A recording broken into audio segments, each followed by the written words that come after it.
Good morning. Is it Pastor Hobbs? You ain't right, brother. Good morning. Welcome. Welcome to At the Ralph. Good thing I wasn't saying anything that shouldn't be on here. He don't have one of those cough buttons either. Good morning. Welcome to At the Round Table with MAMLEO. I'm your host, Larry Ellison. In studio, my co-host, my brother from another. The doctor is in the house here to give you a checkup from the neck up.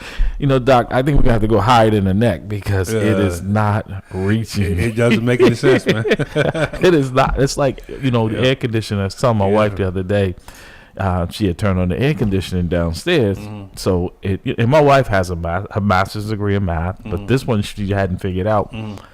Because in the wintertime, they turn the heat on because she doesn't want the heat upstairs because it gets real warm. My house is a newer home, so it's very well insulated.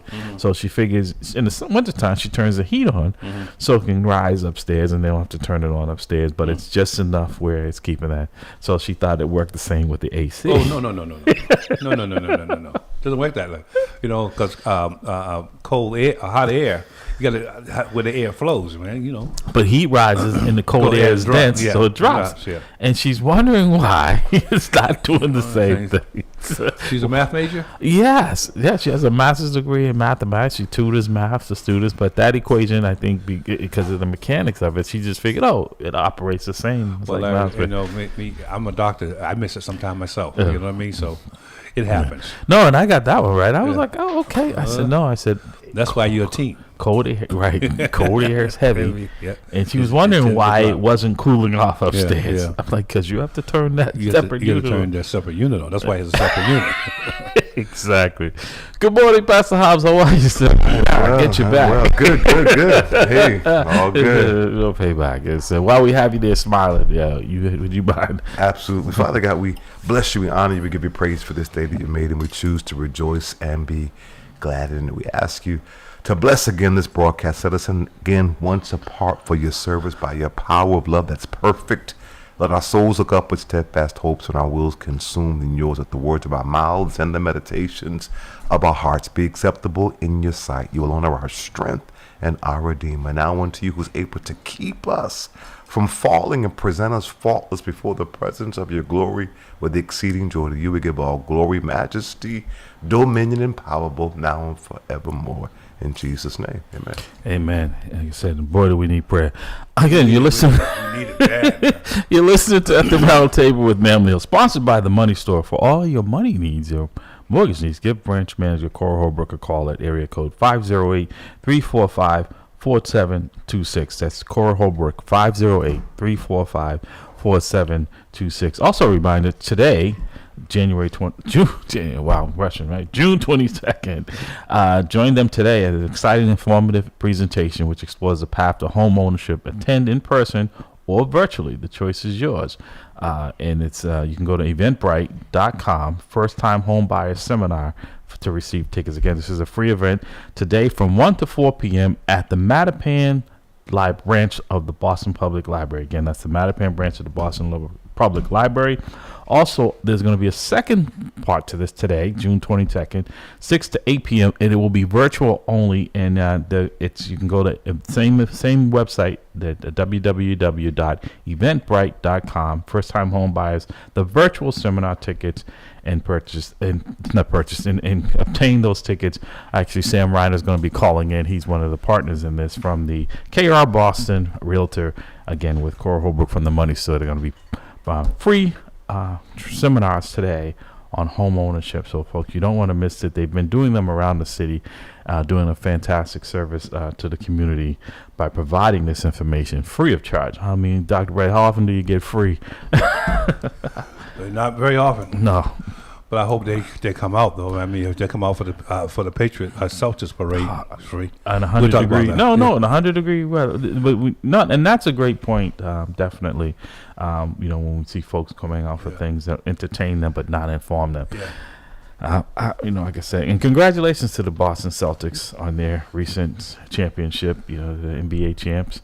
But brother, listen, I didn't watch the playoffs. The playoffs. I don't support them. I really appreciate and I feel good for the players. You know, Right. it's Same a lot here. of hard work, but the organization, you know, Boston is the majority minority city. You know, and you have a name that only represents a segment of your society. I don't get it, which is the same reason why I don't attend Patriots games when they're playing the New Orleans Saints. You know, I don't attend it because I can't relate to or the uniform of the New Orleans Saints. Okay. All right, and let me just give you a quick piece of No. history here. The fleur de lis, which is the That emblem? on Yeah. the New Orleans Saints. When slaves ran away in Louisiana, they would brand them with that image. Wow, I did not know that. All right, and so now you have black men who are reporting every fall, every Sunday during the fall to do battle, wearing the same emblem that our forefathers were branded with when they ran away because they didn't want to work in oppressive weather. And I'm not excusing them, but you just educated me because I did not know what that, and I think a lot of them don't know what that is, and that's the importance of education, and that's why these states don't want the real history. That's my point. You know, to be known. They're not going to teach you that. You have to go out and seek it out. Right. But the fleur de lis, which is that emblem on their head, Right. on their uniform, for New Orleans Saints, they branded our people. You can look it up. Yeah. They branded our people when they ran away or they were considered recalcitrant or difficult slaves. They would brand them on the shoulder with the fleur de lis. And that is the image that the New Orleans Saints wear on their helmet. And I'm saying that's an affront to me as a black person. Yeah. And so we have to be very judicious and very knowledgeable as to where we put our money. That's one of the reasons why. Wow. See, like I said, Dr. Bradley is always enlightening us with a historical perspective. I guess you couldn't live in states like Florida. No, I couldn't. and Arkansas. I'm from Augusta, You'd Georgia. be arrested for. Oh, absolutely. I'm from Augusta. Yeah. You know, and one of my daughters lives in Atlanta. And she just called and said, you know, will you come down to visit us? I said, absolutely, but 72 hours. After 72 hours, I got to go. Right. I can't. Yeah, it's my hard. My wife was It's like, hard. what's wrong with you? I was like, I just can't get It's very difficult. Very I have that difficult. same response about Florida, you know, and you know, it's nice to go someplace warm that you don't have to have your passport in the winter months. You know, Florida is a state that pretty much, you know, it doesn't get snow, and you know, their idea of cold in the winter is 65, maybe 70. You know, get a cold day here and there, but by the middle of the day, it's warming up. So you want to go, but you don't want to feel like you're donating your tax dollars. You're not your tax dollars, your dollars, Your dollars. to something that doesn't support That's you. against you. Right. You know, and that's Right. why I don't watch them. You know, my wife came upstairs. She was like, you're not watching the game. They won. I was like, good for them. Well, it's funny because I was watching the hockey game last night, and I was rooting against Florida. That's for that reason. Yeah, I was yeah. rooting for Canada. Yeah, I was like, you know, I'm not gonna, you know, and that's what and the message is we have to be careful in America about black people where we put our money, because that's what really matters in this country. If you want to make a change, you be very judicious about where you're spending your money. Right. You will see a significant Well, change. historically, right? That is really what, when we stopped spending our money on the buses and boycotting lunch counters, right? That's when they started listening to us. They didn't care about our plight and how they were treating us, but what color they did recognize was green. You know, because that's the bottom line, dog. Hello.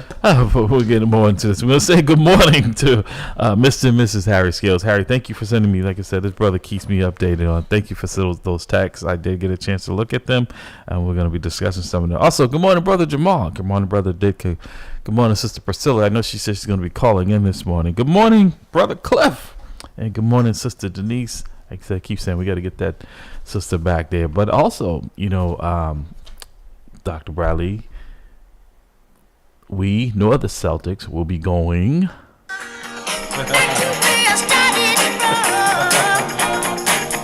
My boy.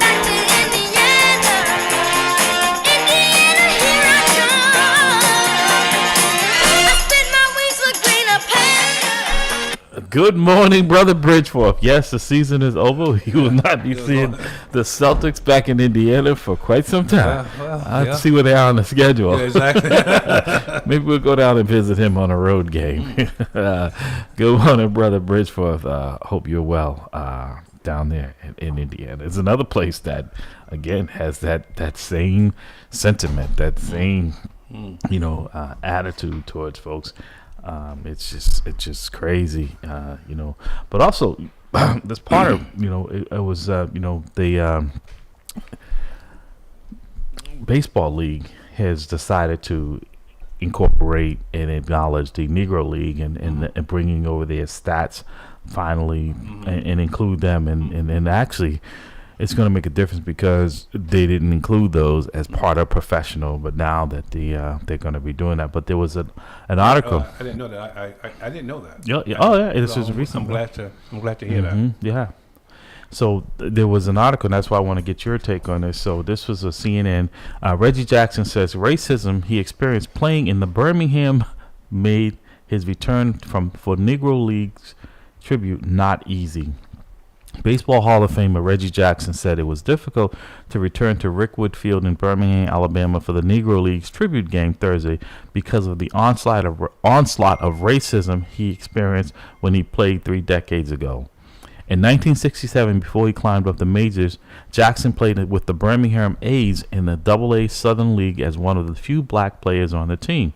The team played at Rickwood Field. The baseball legend, who was part of Fox's broadcast crew for Thursday's game, said during the broadcast that his return to the place where his baseball career kicked off was not easy. The racism when I played here, the difficulty of going through different places where we traveled, Jackson said on the Fox broadcast. Fortunately, I had a manager and I had players on the team that helped me get through it. But I wouldn't wish it on anybody. He said he would never want to relive that part of his life. I walked into restaurants and they would point at me and say, "A N-word can't eat here." I would go to a hotel and they would say, "An N-word can't stay here," he said. One violent incident happened in 1980 when Jackson was a player with the Yankees. A few hours after a victorious game, a man fired his gun at Jackson over a parking space dispute on a New York street. Jackson was looking for a space when a car blocked his way. When Jackson asked the driver to move, a passenger in the car yelled racial slurs at Jackson and threw a broken bottle at Jackson's car. A man in the car then fired 3 shots at Jackson, each of which missed. News of the incident was one of the first stories broadcast on CNN during its inaugural broadcast. The baseball legend was inducted into the Hall of Fame in 1993, and in 21 big league seasons, including the New York Yankees and the Los Angeles Angels, Jackson finished with 563 homers. So again, Reggie Jackson is someone who, fair to say, Dr. Bradley came up during our era. And this is why I said I was talking to Pastor Hobbs on the way in, is a lot of this is coming out now that during that era, we kind of thought it wasn't as bad for professional athletes or celebrities of color.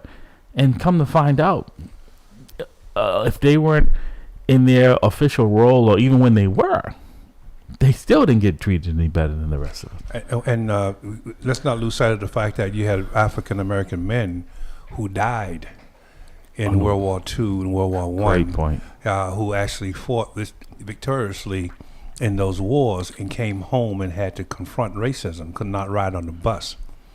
In fact, during that time, you had bus drivers who were carrying firearms. Mm-hmm. And if this individual this black individual who coming out from the war wearing their uniform would be attacked just by wearing the uniform that they actually served privately in. And that created, among the black soldiers, that created this sense of anger because they were treated fairly and respectfully in Europe. But when they came to America, they went right back into this subhuman, second-class caste system that America had for black people. And so that created another civil rights movement during that time, for black returning soldiers. So those individuals, a lot of them were killed. They went to war, they survived the war, came back to America and lost their life because they were fighting for equality in a society that they just fought for. Well, so we're going to grab this call. So, Dr. Bradley, I want to get and I know you're always honest, but I really want your heartfelt thoughts on this because I feel in some ways we're regressing to a 21st century of that, right? Where I don't think most of us, like us, who will allow ourselves to be enchained again physically. But it doesn't mean that what's happening doesn't yield the same results where we're enslaved.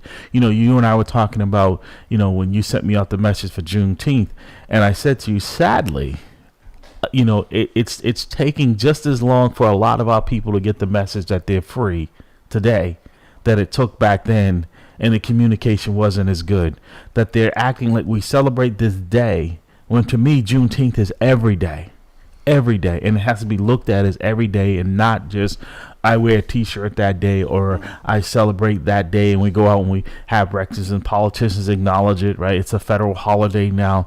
But what is that doing when we're seeing our rights and our history? Like what you just talked about with New Orleans, and we're seeing, the court say affirmative action. We don't need affirmative action anymore, the Supreme Court. And, we don't need to be taught about how bad this country. Yes, that's part of this country's history, as you said, because you don't want to acknowledge that a black man could go over and fight for this country, but come back here and be treated not as a second-class citizen, but not even as a citizen at all. Well, it just goes to say that the fight is still continuous, because I can remove the slavery institution, eradicate it, but it's in your mind. If I'm still treating you as, and you're accepting it as your slave, you are enslaved, Right. And that's we were talking last week about incident that happened, and I said, remember the 1619 Pact from the General Assembly of Maryland when they said. They agreed that no black person will benefit from the fruits of America, including the 20 that just landed in Jamestown. But that, to me, that means that our institutions were actually built with that in mind. Right. And so if I have enslaved you, if I have eradicated slavery, but have you convinced you that you're still enslaved, then you are still enslaved. But see, Dr. Bradley, this is what I'm saying is that the modern day version of what you're talking about, the 1619, is this 2025 project from the Republicans. It's a modern day version of slavery. It's over 900 pages, and I've started reading it, and it should scare the bejesus. It's appalling. It's appalling. I mean, but I would ask the question: how many people are aware of it? But this is what I'm saying, because of our lived experiences, right? We're more cognizant of it, and that's what I'm saying is that this generation, and if they allow them to remove that history. A lot of people think, oh, they're just picking on me because they don't like me, and it really is because of what you look like. Yeah, exactly. Which is what frustrates me. This is one of the reasons why I'm frustrated with black Republicans, because I don't understand the two are an oxymoron. Exactly. If the Republican platform was what it was back in the 30s or 40s or 50s, right? Because it was more of a fair platform. But today, where you're actually trying to, reinstitute a form of it's slavery, a cult, right? And it's a cult. I don't understand how a person of color can be, a Republican analyst or whatever, a strategist, whatever you want to be. I just don't see it. Well, they see it as a financial opportunity. Yeah, I hear you. Speaking of what, good morning, caller. Welcome to the round table. Good morning, brothers. Good morning. Is it a good morning, Brother Sadiq? Hey, you got to think that way to survive out here. Okay. But I wanted to update you about the Reggie Lewis Center situation, and a comment at the end around this Major League stats. Sure.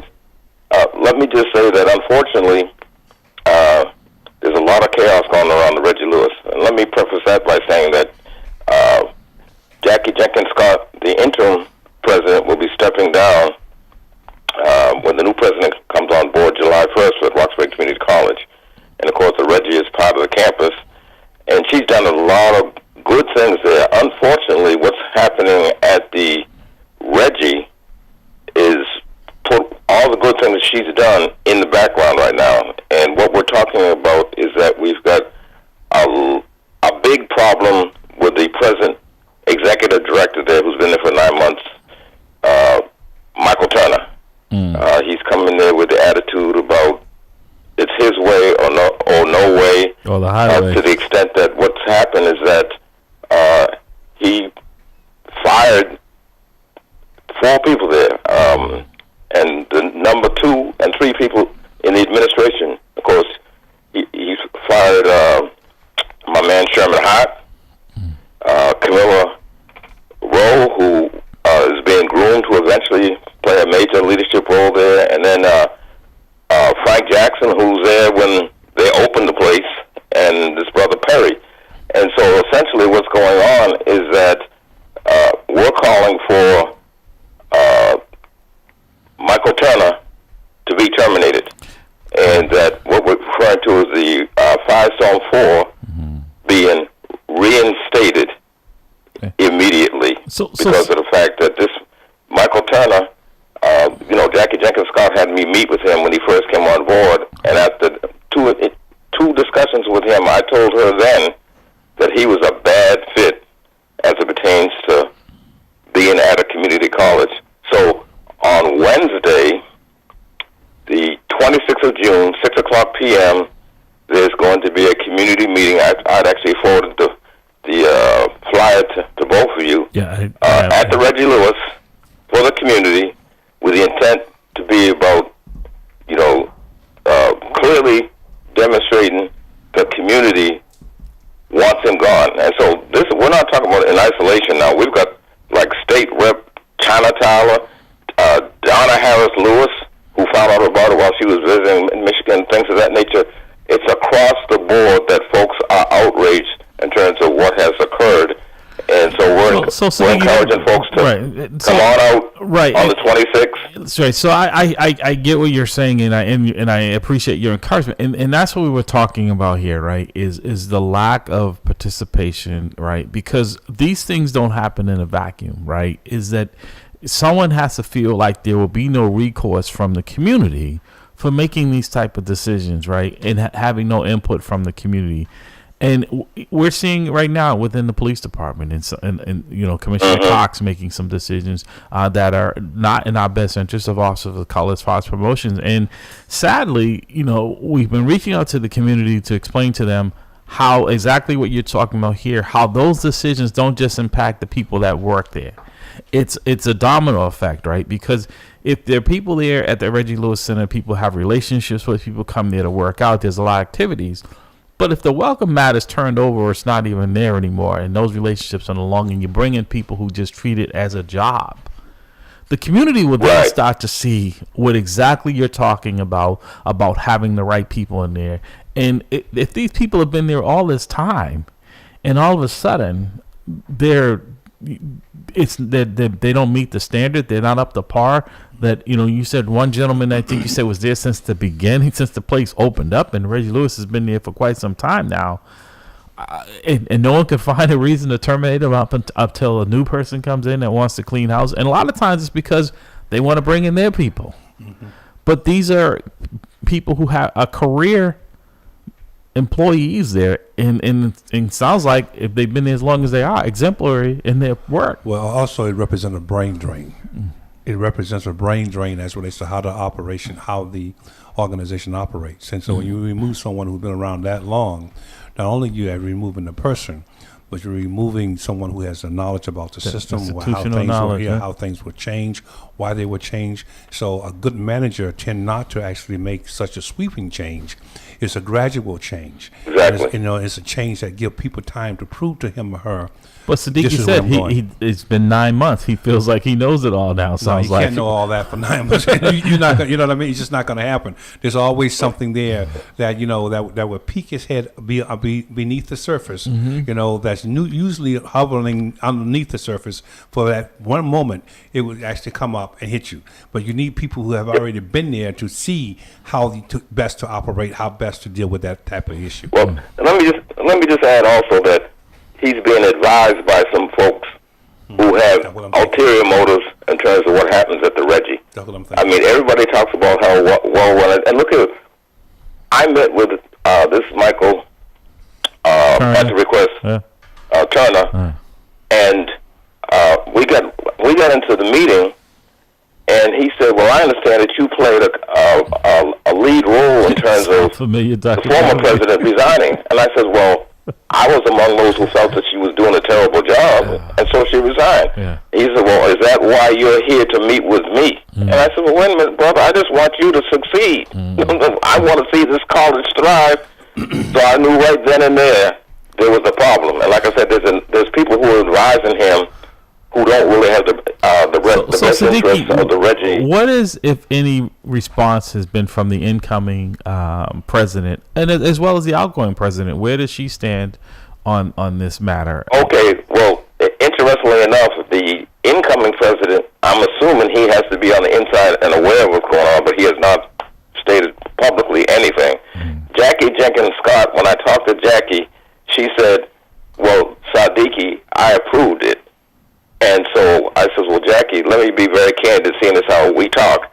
I says, you might have approved it. I says, but I know what everything that you're dealing with in terms of you're eventually stepping down as it pertains to college, that you weren't directly involved in terms of what was going on that led to this decision. I said, is that not true? And she got silent. So she rubber stamped it, but there are other folks who would influence this Michael Turner in terms of what he should be doing. And so now when you talk about Sherman Hart, he's nationally renowned. You know, he used to be a track coach at UMass Boston, then Northeastern, and he's been there for 11 years. He's known all across the country. But Siddiqui, there lies the problem. I believe she's Dr. Scott, if I'm not mistaken. Jenkins, I'm sorry, right?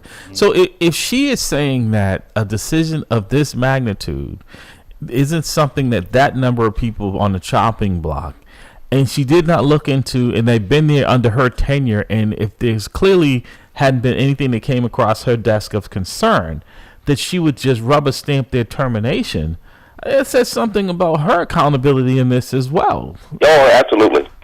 Absolutely. Yeah, well... And I mean, it's a bad look because she's stepping down, and it's almost like, okay, well, hey, I'm it's no longer down, my problem. But I can rubber stamp this, and there's no accountability on my end. So it's really sad because her legacy would have been... This will be part of it. Yeah, that's it, because up to this point, everybody's talking about, look here, I've been involved with that school for decades because I see it as a potential academic gem for our young people. And so the bottom line is that with the improvements that she's made, the bottom line was, oh, man, you know, things are turned around. Faculty, staff, and students, there's harmony in the whole thing. And then this clouds everything in terms of everything she's done. Nobody's talking about what's been achieved during her presidency. Everybody's talking now about this. Not like I'm saying, right across the board. I have not gotten one. I've been swamped with calls. Not one call with person saying that they support what this person, Mike Turner's doing. Everybody is outraged across the board. I want to get Dr. Bradley's take on this. Well, you know, just as an academic, I understand. You know, every once in a while, as a manager, and you're operating, you're seeing the college from a bird's eye view. You have people that you want to rely on. I'm not justifying what she did. I'm saying, you know, you have people that will bring certain people to your name or people to you. You do your own little investigation before you actually rubber stamp it, before you sign it. And it sounds like to me that she didn't do that. She had so much confidence in this individual. I mean, we are very close, Larry. If you come to me and say, well, here's this individual, I will be 90% sure that I'm going to do it, but I got to have 10% to look into it. But only I would disagree a little bit in that, is that when you said she has confidence in what he was doing, I think she just had checked out. That she's leaving. I mean, I don't think it's any confidence. I think it was like it's no longer my problem. Yeah, he's coming in. He wants to make these wholesale changes. I don't disagree with that. But I'm saying though, a prudent leader will actually look at every individual that's going to be a lead of one of their departments to make sure that that person is fitting into the plan that he or she has for the entire school. So it sounds like to me either she checked out, or she just said, I have so much confidence in this individual who's bringing this person to me that he's the right fit. But apparently he's not. I guess for me, because like I said, these folks have so much tenure and they've served under you. It's not like you're coming in and person is new and they're making the case that they need to bring in some of their people, right? These are people who've been part of the organization, and if you've been there as long as she has, you know their character, you know their work. But which says to me that there's someone behind the scenes manipulating these decisions, because those people that he's relieving are the ones who will actually put a stop to or try to prevent those decisions from going. Right. So to Siddiqui, 1 second, I'm gonna let you, but here, because I want you to respond to what I'm gonna say, and maybe and I could be. So Dr. Bradley, also we understand. Let's be real. The gentrification going on in this community. Absolutely. the folks that are more utilizing it more than others is not the folks from the community, maybe other than the gym. Is this the restructure or the reach out to that segment now with this new person coming in? Is that is the model now? Is that we don't care about the Siddiquis? We don't care, because he said he basically pointed at Siddiqui and said, "Oh, you're that troublemaker," because that's been done to us. But Larry, you have a gentrification of the neighborhood, but you have a gentrification of the institutions in the neighborhood as well. This is the institution in the neighborhood, right? You know, so you have to have those individuals change within the institution. You want to attract to facilitate the new population of people that are coming in. Absolutely. So Siddiqui, Dr. Bradley laid it out. That's kind of my mindset here. I think plays into it. You bring someone in who from literally as an outsider, and that he's not interested in bringing folks from the community in to use that facility, that he wants to make it more attractive to others. Well, I think you all are on it with that because of the fact that it's a well-known fact that he's an admirer of New Balance. He admires New Balance. He's always talking about New Balance this and New Balance that, and so it wouldn't surprise me if he moved in the future to make the Reggie and a subsidiary of New Balance in terms of what he's doing out here. So he's not trustworthy at all. And let me give you another example. My grandson works there part-time. He's a student at RCC and works there part-time. And all of a sudden now, he wasn't getting that many. All of a sudden his shifts are being depleted.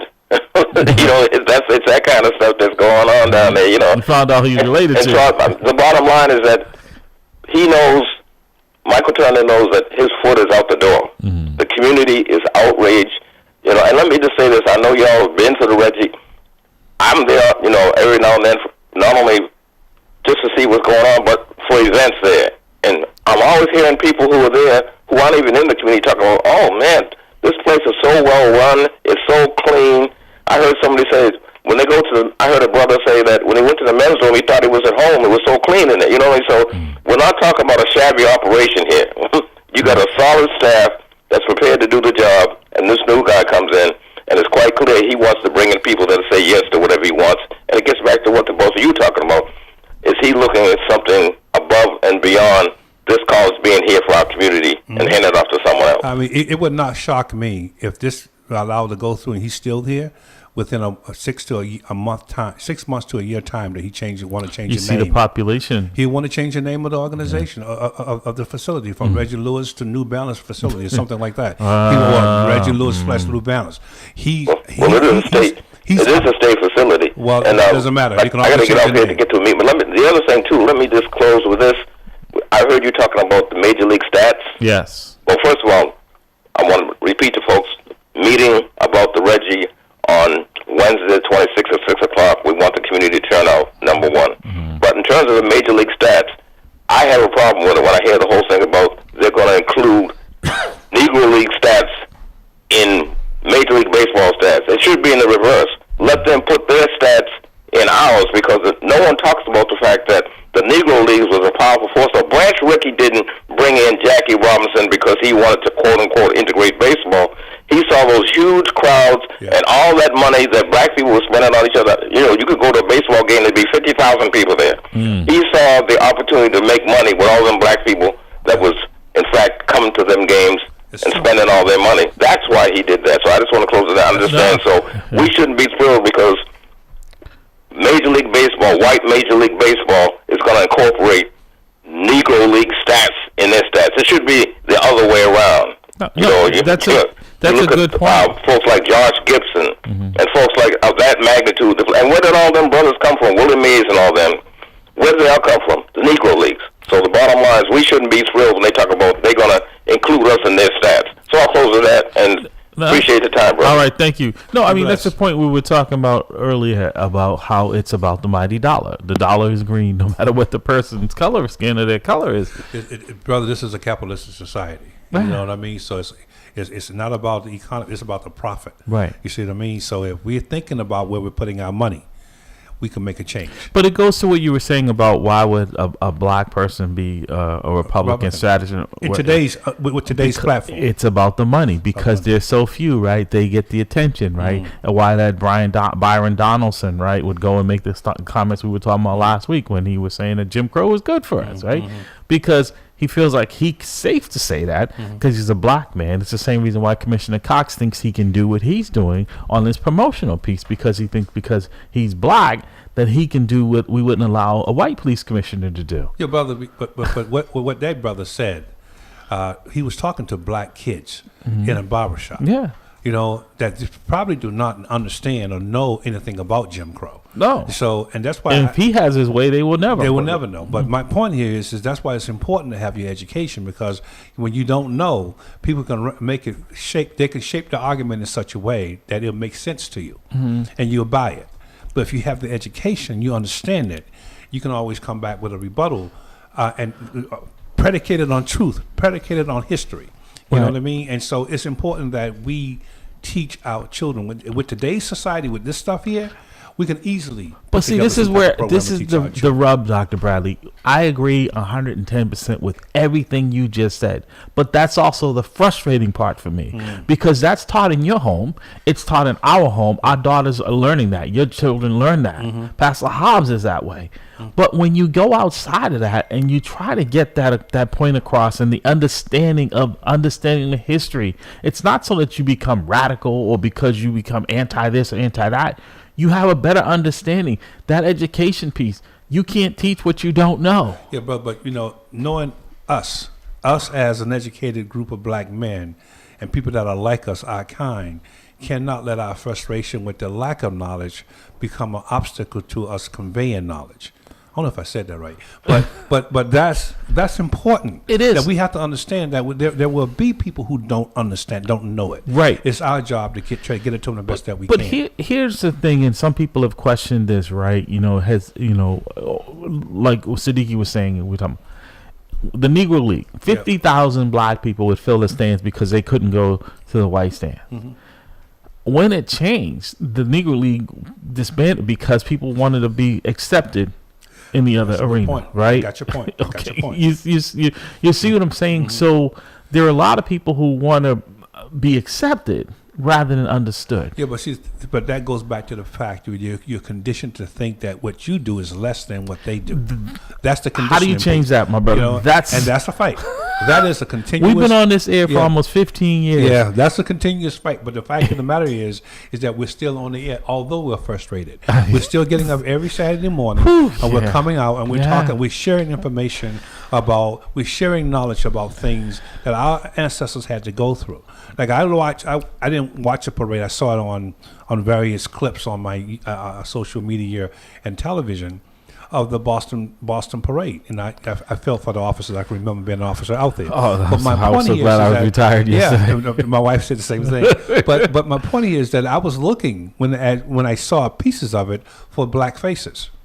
You see, because although the majority of the players are black, but I saw a sea of green, and I'm saying, look at this image, You have a sea of green, but how many of those individuals, how many voting registration tables are at that on that parade? See, and this is the point I'm saying. Like Siddiqui is talking about folks coming out because a staple in our community, Roxbury Community College, historically black college, one of the few in this state, is in jeopardy of being taken over, and it's really not been up to par. The Reggie Lewis Center, right? And again, I don't think he'll be lucky if 10 people show up other than himself, right, to support that. It's just like when they wanted to close the O'Brien and move it over to West Roxbury, right? Here was Siddiqui coming in on the white horse, him and Priscilla, so a lot of our folks who were champions of those, I mean, Billy Celeste was one of them, Minister Don, a lot of them have gone on, or they're no longer, they're not in any shape to take on this fight. And that this next generation, that's my argument. After us, for the most part, God help us. So it was 100 degrees or better yesterday with the heat index, and yet I had people call me, oh, I'm going down. You going down there? No, I'm not going. I'm not like you. I didn't even watch it. I have no interest in that, right? Because that infuriates me when I can't get that many people to come and stand up for something that's going to impact them every day. These are multimillionaires, and like I said, I'm happy for those Celtics players, because like I said, it's quite a feat to beat everyone. But understanding that is a sport and this is reality, right? That we're at the end of the school year, right? School is over here in the city of Boston. And in my opinion, another failed year of educating our children, right? And that should have been that sea of folks down there at the bowling building saying, hey, wait a minute. We have a $1.4 billion budget and we're getting nothing for it, right? Where that sports team is worth more than that still boggles my mind. 1.4 billion with a declining population, with a B. And they asked for another $262 million for this year. They said they need another 260. 1.65 billion. Are you serious? It's the largest budget of the city. The largest cut of the city is the schools. That's crazy. Is the schools. Is the schools. And what is the student population now? 46,000? It's 42, and it's on most people say on most days it's half of that actually shows up. Half of that. So you're spending 1.4 billion to educate 42,000 people. Yeah. So where's the money going? I mean that's a rhetorical question, right? But it's like oh man, yeah, right. I'm sorry. No, because you know that if this was a business, it would have been, and it wasn't showing any improvement or profit, and the profit being in this case, people graduating who can read the diplomas that they get receiving, right? That something would be done. And speaking of that, we're talking because there was in the news recently down in Arkansas, in a lot of these red states, they're now allowing vouchers where it's state taxpayer money, and you can take that voucher. And a lot of these schools are basically they're Christian schools. They're becoming indoctrinations where you can't talk about critical race theory. You can't be a person of LGBTQ plus in those schools. You have to be strictly, and they're making money off of this. And it's caused a lot of the schools in urban communities to close down because they're pulling their kids, they're attracting them, thinking that they're going to get a better education. What they get is an indoctrination, and so this is why I say, bro. I said we've been doing this, and thank you for talking me off the ledge because there's mornings I wake up, I'm like, why bother? Yeah, we got to though.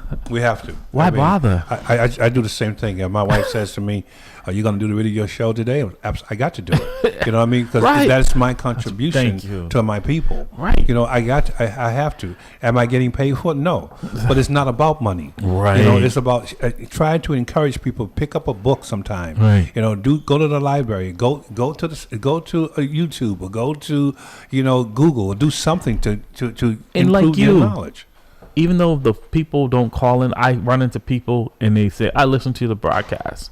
Or they'll tell you, and I'm like, wow, okay. I've come to the church here and people have approached me and said. Well, I have been in the grocery stores. I was talking to my bride and the guy was like, young lady was like, I know that voice. That's a distinctive voice. Yeah. I was like, oh, okay. I'm sorry. She goes, no, I know your voice. Do you do the radio? I was like, yes, that's me. Right. That's me. Yeah. But this is what I'm saying, Dr. Bradley. How, again, and I know I'm preaching to the choir, every year is an election. We're coming up into a mayoral election. And if we have to ask ourselves, have things improved in areas where Mayor Wu ran on education, right? And see, you can't really take credit for crime going up or down because it goes in these spikes, right? And sadly, from what I've been seeing of late, it's starting to spike back up. And we know historically during the warmer months, we start to see an increase in crime.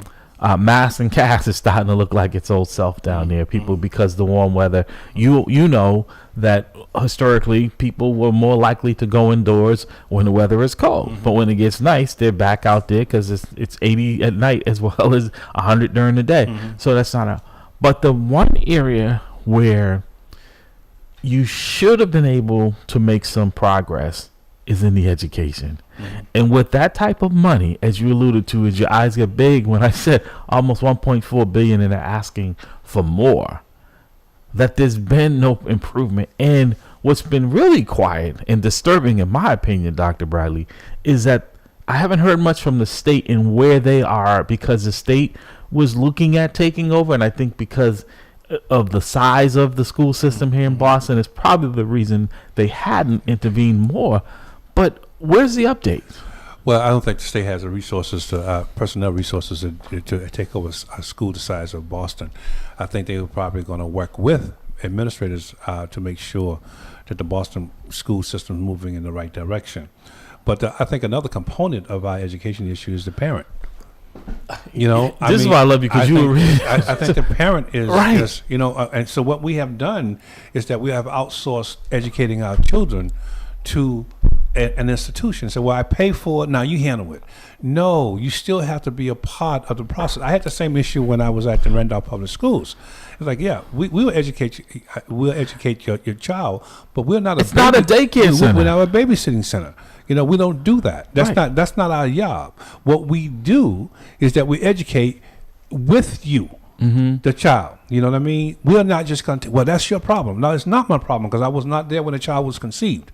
You know what I mean? That is not my issue. My issue is to educate the child. That's what we're getting paid for. Right. But I need your input. So I think a part of that 1.4 billion, about to be 1.65 billion, that we need to actually incorporate the parent into the education process. How do we do that, Dr. Bell? Because, you know, I worked in the schools up until my retirement for the police department. So I had an up close vision of what was taking place, right? And seeing it really, it hurt my heart because it was so different. And I think that's why I, like you, keep coming in here and trying to give, because we came from humble beginnings, right?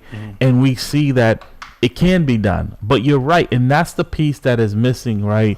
Is the parental involvement, right? Because you have outside suburban schools who don't have a budget anywhere near that, and the operating people say, well, they don't have the size, they don't have the problems. Why don't they have the problems?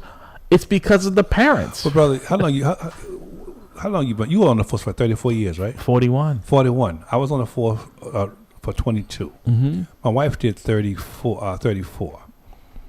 We all were there long enough to remember Columbia Point. Yes. How Columbia Point was one of the worst places Yes. in the city. Yes. You know, but when they rebuilt Columbia Point, I'm going someplace with this, and they put in a program that says if your child is involved, you cannot move back in. Those calls from service went from 250,000 to about 2. Right. You're right. All right, you remember that? So if we do something similar to the school system, so that if you're on aid or you're doing something and your child is being recalcitrant and you're not involved, you sacrifice this.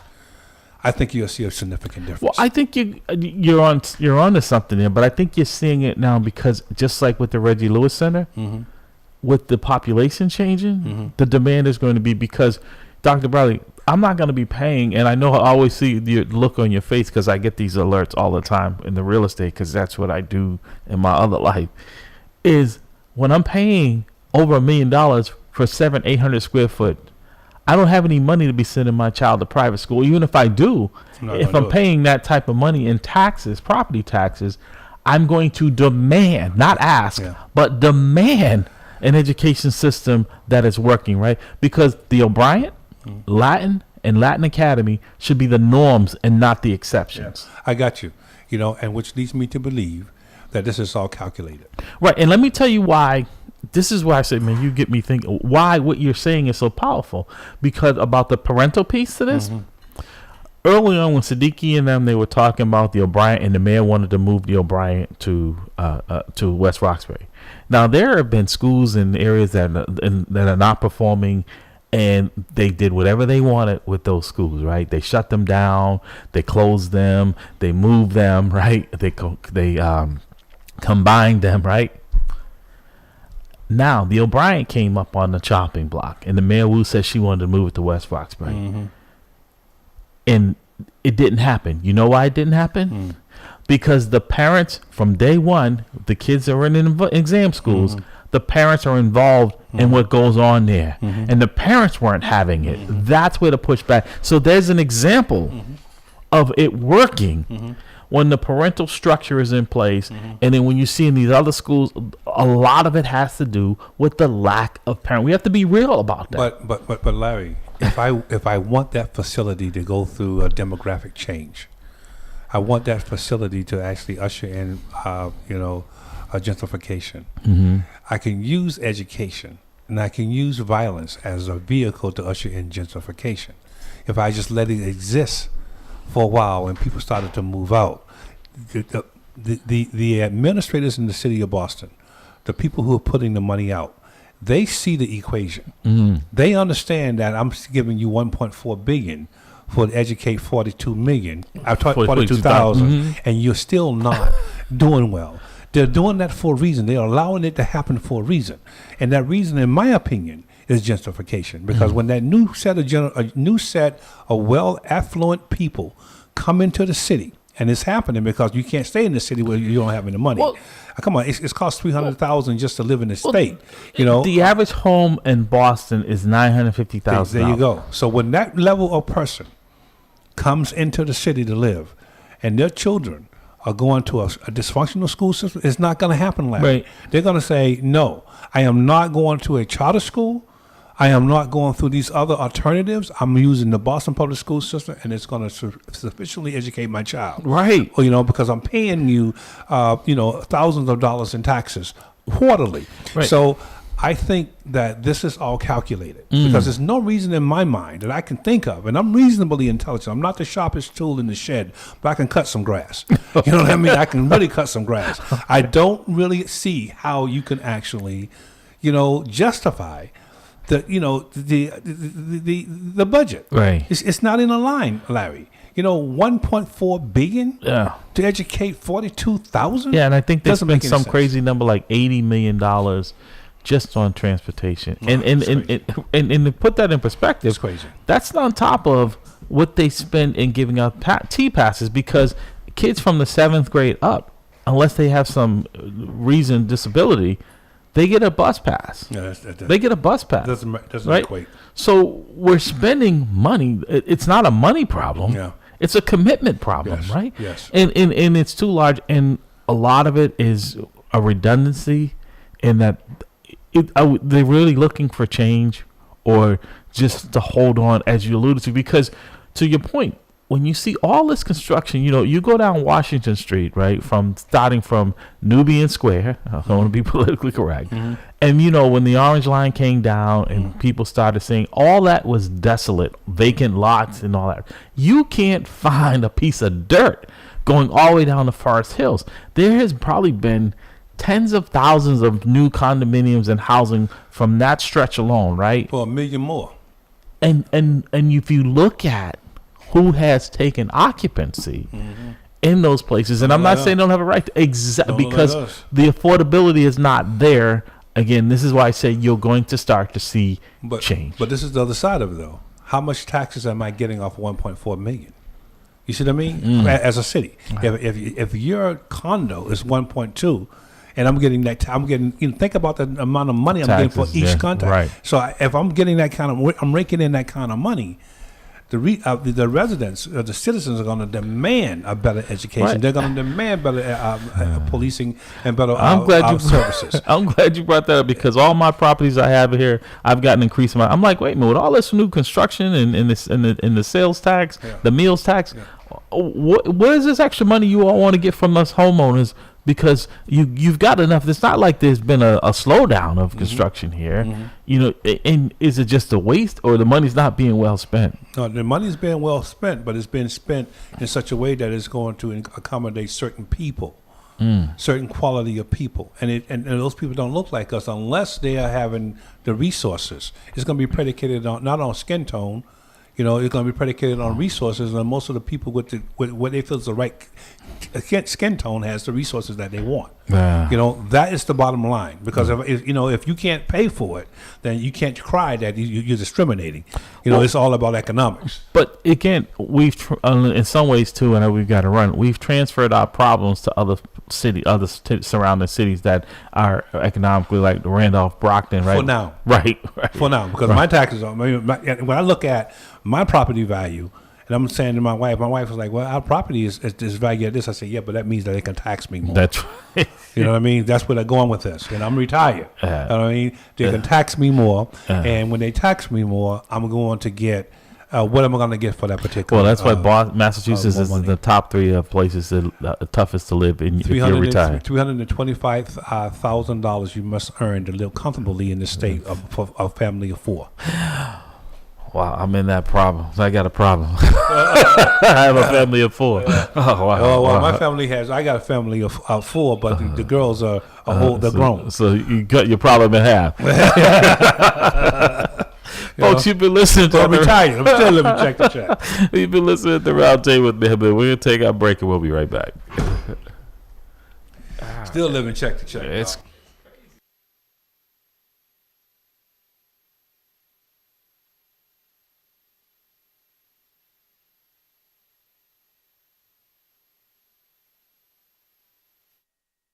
They're so-called entitled to be in office. They thinking that they have no consequences to their actions, even though that we, the people, elect them into.